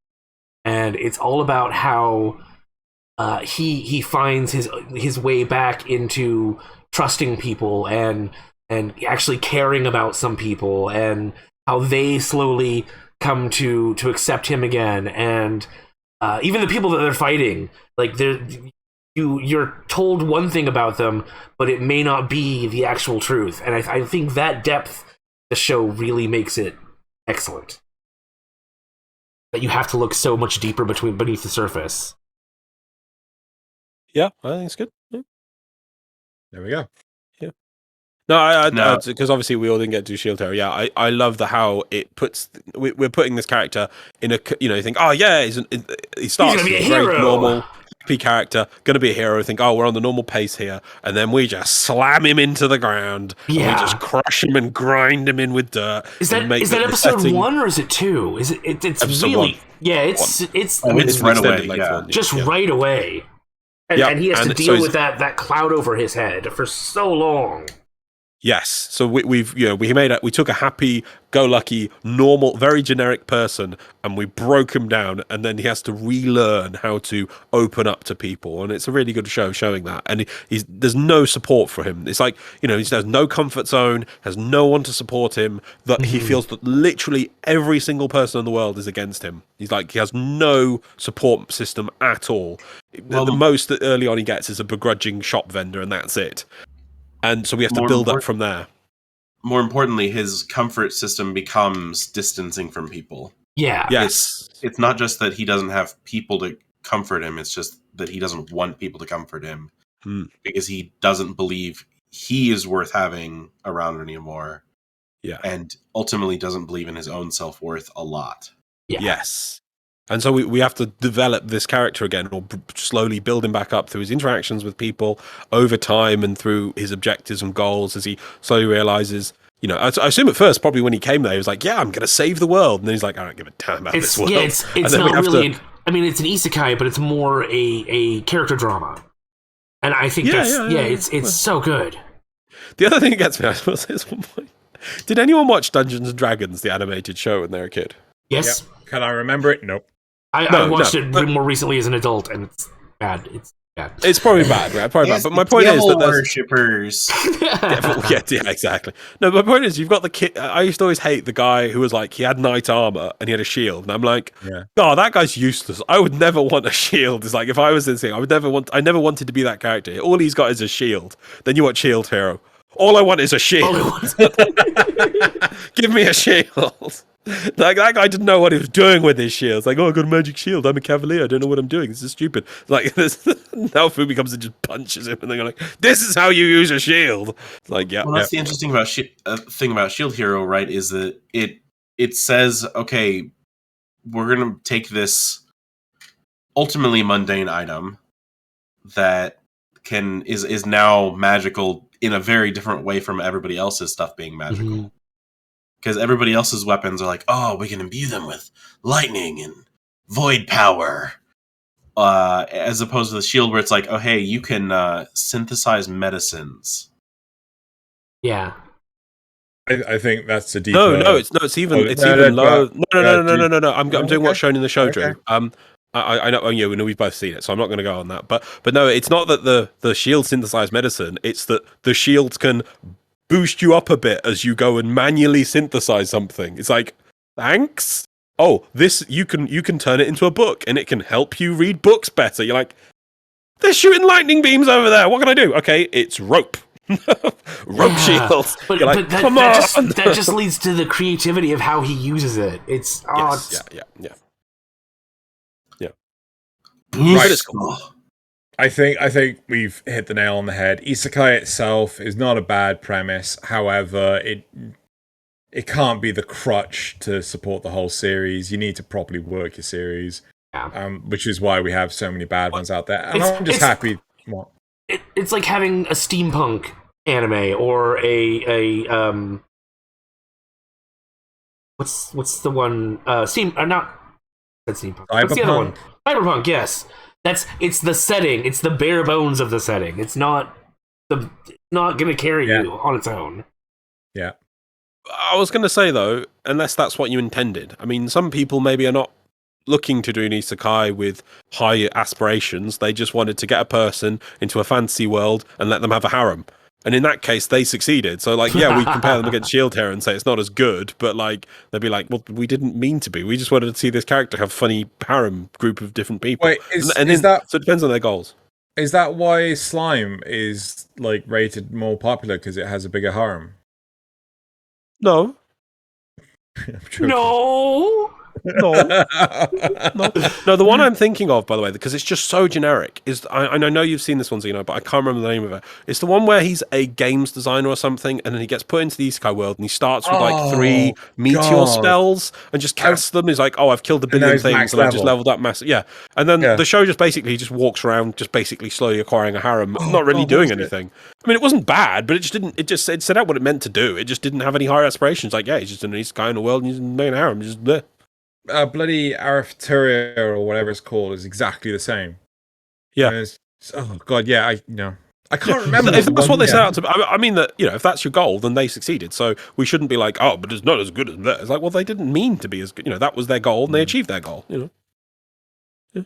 Right. I think we should move on. We should do the rest of the show. So let us move on to the supporter questions. Woo-hoo. Right. Oh, it's a lot of questions. Oh wait, I had to move on. Yep, there it is. Right. So Zrugal asks, if you had a team of people to work for you, would you rather make a video game or an anime?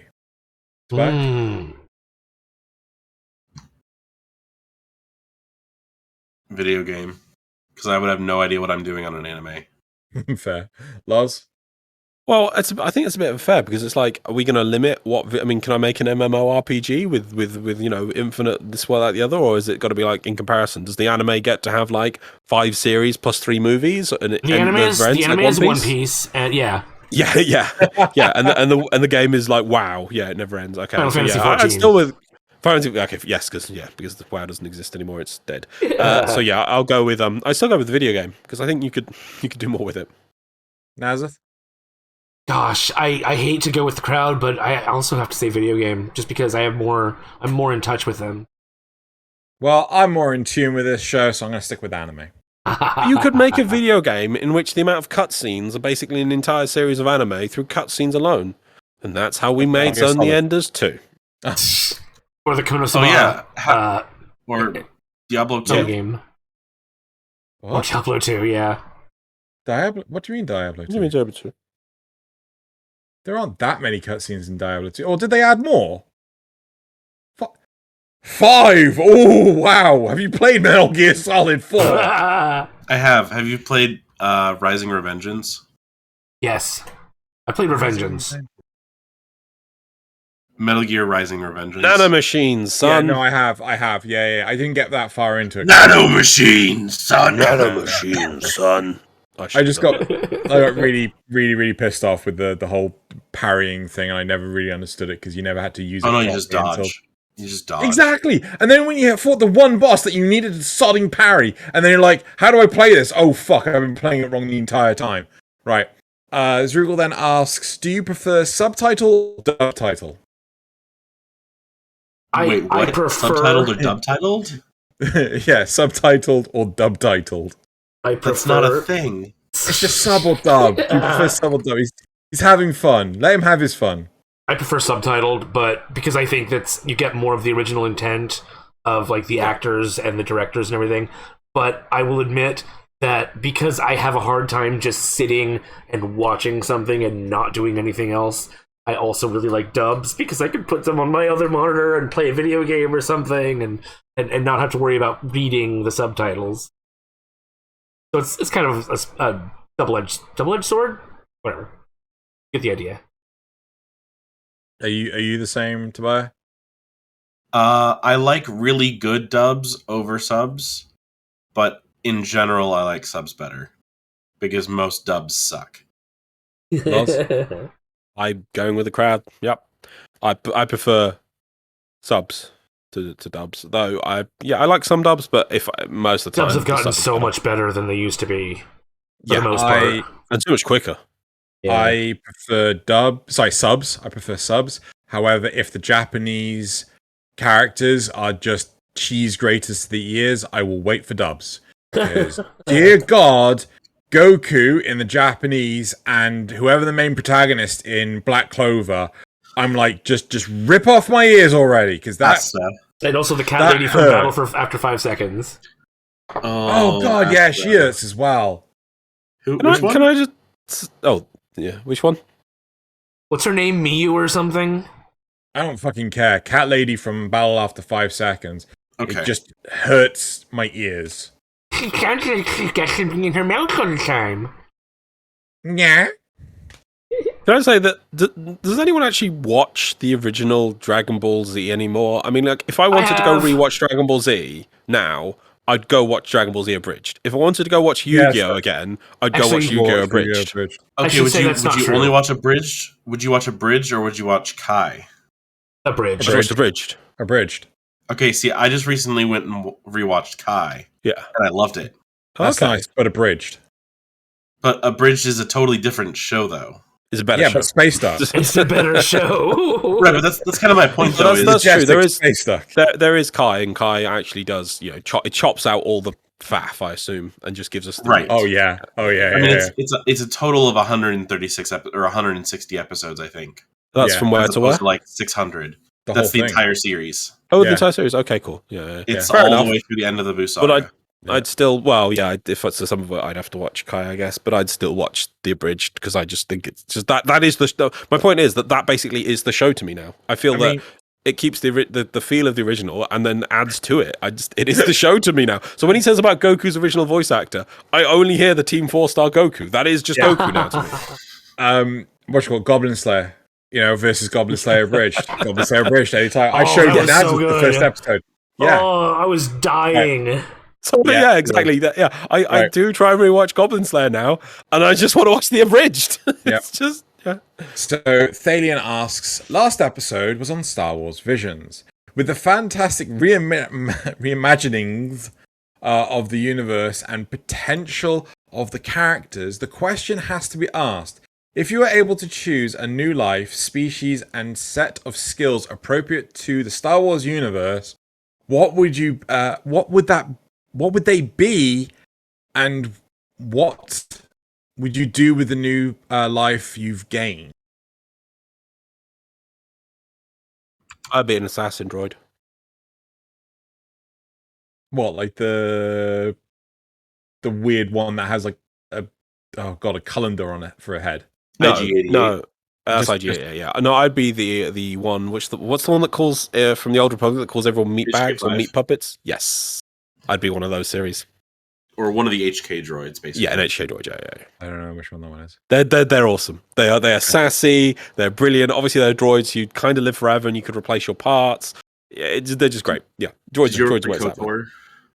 Yes, KOTOR. Did you ever play KOTOR? Well, that's what I'm asking Drew. Did you ever play KOTOR? Really? Oh, really? You can get KOTOR on your phone, man. Do you know they're remaking KOTOR? Nice. Such a shame. That's nice. Still, no. Such a good game. I wouldn't replay it. You can play this Doom point. on a I would play it pregnancy once. test. I'd rather play Doom on a pregnancy test than... Anyway. Given how you interact with pregnancy tests, I'm not gonna respond to that. Hey, go be drinking water. Moving on. Go ahead.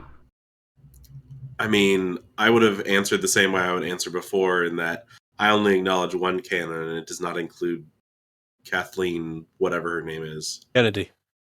Yeah, her. And then Loz left. One of my trackers keeps disconnecting, and it's my waist. I can show you. So I'm now just sort of like, Oh, that looks so awesome. Yeah, I'm just sort of sliding. Right. He's a transformer. And my feet are turned off. Why have my feet turned off? What would you be, Tobiah? I would probably still be a Jedi Shadow, which is not the Shadow from most of the games, because those are crappy shadows. Okay. The original Shadows were essentially dark side hunters, which is a way cooler profession than most of the Jedi. That actually does sound pretty cool. I would be a Baby Yoda, or what? Not a Baby Yoda. One of Yoda's species. But rather than a Force user, I would run. Yes, I would run a 50s style diner that Jedi would come to for information. So you'd be Dex, but a Baby Yoda. Yeah. Dexter, yes. What? That's the character. There's a character in... Is it Return of the Sith or Revenge of the Sith? Or is it... No. Almost. Or is it Clone Wars? Yeah. Where Obi-Wan goes to this 50s style diner run by this weird fat alien named Dexter, who it's just so out of place. So would you be a fat Baby Yoda? No, I would just be a regular Baby Yoda. Okay. Oh, but fat Baby Yoda sounds really appealing, and I kind of want to go with the Mandalorian. That's just your bodyguard standing outside your 50s diner for no reason. So a Mandalorian or a bounty hunter? No, I was thinking Mandalorian, because otherwise I wouldn't be a Mandalorian, would I? What? Oh, so you're gonna be my Mandalorian. Nice. Yeah, I'd be your Mandalorian, protecting you and the diner. And you get honestly, I don't know nearly enough of the Star Wars canon. I really can't answer this question. So that's why my response is just so lame and crap. Anyway, moving on. Thaylien asks, the Crunchyroll Anime Awards is rolling around again, with nominations for judges on the 2022 awards now being opened. Would any of you want to try and judge anime for these kinds of awards? No, they're popularity contests. I wouldn't mind doing it, but I don't think we'd get this. Maybe next year, maybe we get a few more subscribers. We wouldn't get on it, but I wouldn't mind doing that sort of thing. I think we could add interesting debate points about it. You know, we don't just like the best thing because like gazebos, and I'm sure none of us are like big fans of Sword Art but that's just super popular for some reason. So yeah, I think we could add interesting points to discussions, but yeah, I don't know. I wouldn't do it this year. Yeah. No, I don't think I'm qualified. I don't watch enough anime. I would totally do it, and I'd make sure that the winners of 2022 was No Game, No Life. Because I want a second season. So what you're saying is you'd get them to make a new season? Because aren't them... No, I'd make the old season win, right? It's not even though it came out, even though it came out years ago. Okay, but this is not Game of the Year awards. Okay. Where you can make up categories and make up prizes so to give Bethesda as much as they can. Yeah, I hate that so much. He wants cheap pharmacists to win. I know. Yeah. Fuck off. That's this year anyway. But no, I would genuinely be up for it. Cool. Next one from Thaylien. Do you notice if we ask you a question we already asked?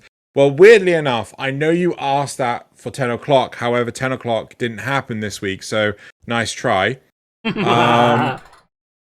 Right, and finally, at the end of the supporter questions, it's time to become werewolves, so you can all do a like and subscribe. Oh, fuck that. Oh, you beautiful. Whoever wrote that, you beautiful person. It's Thaylien. It is Thaylien. Okay. You can also leave a comment, check the links, join the Discord, and consider becoming a patron. Thank you all. Yeah. So, especially considering YouTube is not sharing us at all. So there you go. Loz is even virtual clapping. Yeah, he loved that. Moving on to the comments from last week. From Zurugul, at 5 minutes, Nasuth and Xeno were snickering. What was it that about? I forgot to update the nameplates so that when the nameplates came up, it said Loz's name was Tobiah. And I was like, shh, no one notice. No one pay attention. And I quickly changed it to Loz and then put them up again. So yeah, that was... Did we ever bring them up today? We did. Yeah. Oh, okay. Yeah. And then Zrugul also asked, I heard about the Star Wars visions, but was never had seen it. Frankly, it didn't interest me, but I'm glad you guys reviewed it. So, it was fun. Honestly, it was really fun doing that episode and watching them. Loz is either hanging his head in shame. Yep, hanging his head in shame. There we go. And then Cynical Nolock says, Tumor Brain Hobo Jedi is gold. Yep. He's canon now. Yep, had to Tobiah just goes, what? Tumor Brain Hobo Jedi? It was the last. It was the last one. The really weird drama with the Aztec and grandmother, whatever. Tumor Brain Hobo Jedi. Yes. I'm pretty sure it was actually Brain Tumor Hobo Jedi. Right, you need to listen to the 9th episode. This is so bad. You can skip. Go to episode 9 and skip to so bad. I thought Visions was an old thing. Apparently, this is a real thing. Yeah. No, it only came out last season, like end of the last season. Yeah. We did it. We said we were going to review it. So literally released on September 22nd. Yeah. Yes. Oh my goodness. Yeah. Well, we thought it was also going to come out like week by week, but they just dumped all 7. So we just like 9. Okay, and all 9 on one go. So we were like, okay, well, let's get it done. There's only 7 that matter. Right. So yeah, I may have blocked 2 out of my brain. Only 2. Right. The 2 that matter. Right. So did you ever watch? No, but we're not going to go into that. Right. So next week topic. So I think we've discussed this prior, but we're looking at doing the 3-episode rule for autumn 2021. It's if time. we're still good with that. Yep. There we go. And But what? Bye. No, I.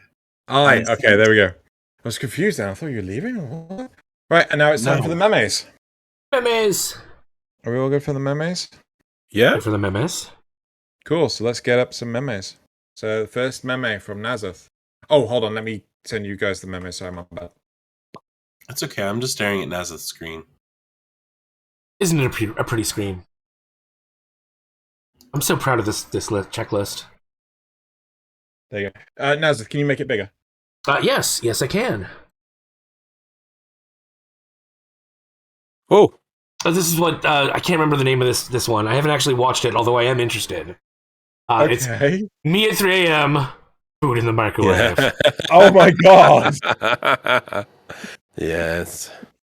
It's some I don't know what it is, but it's some it starts with an M, I I think, and it's I really am looking, like I really do need to watch it. Microwave Kun. Microwave Kun. Right. Your second one. Japanese dragon drawings 1800s. Japanese dragon drawings 2021. And I believe the title of the post was "We've come so far."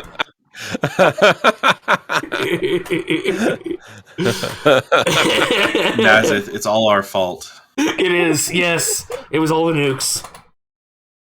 Oh my god. Just to point out randomly, a bit of news on Japan. I can't. Okay, I'm not probably going to butcher this, and someone will correct me if I'm wrong. One of the Japanese government has a guy put out a point saying a statement that he wants to defend free speech for Japanese-produced manga, anime, and games. He's actively going to defend this. And he's a member of the government has put out a point saying this. Like, it's very important to defend it. I think Japan does appreciate that, like how important it is for their economy and how big of an export it is. That they are national. It's a national. Those three industries are national treasures for the Japan, and in the next 10 years, they are just only going to get bigger. So yeah, they are looking to defend the freedom of speech in them. I think maybe they've looked at what's happened with the American comic book industry, which is just crashing and burning. It's discovering new levels to burn into. So just to point out, I mean, I know we've moved from this to this, but yeah, it will be defended. Defend that dragon booba. Yep. And then the third Nasuth meme. It's not in Japan. It's not a blowjob if it's a blowjob. Oh my god! Oh my god! I am disappointed to understand this. What? Oh god, yeah. Right.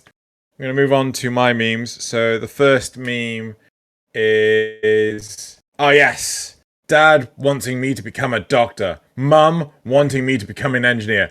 Me who wants to become a harem protagonist.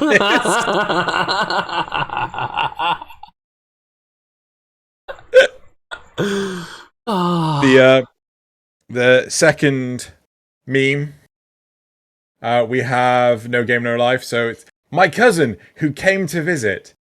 Can you follow me on TikTok? Minus 50 cuteness points.